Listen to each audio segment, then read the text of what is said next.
In this quick video, I'm going to show you how you can create a demo account on TradingView.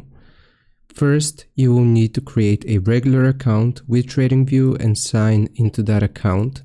Once you have signed in, you just want to click on products from the top.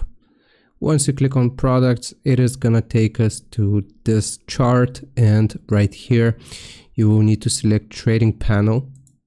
Click on trading panel. And the first option should be paper trading. This is going to be the demo account essentially for TradingView, and it is going to be a simulator. So you want to click on paper trading, and then it is going to show us this. Paper trading, also known as simulated trading, lets you practice buying and selling securities.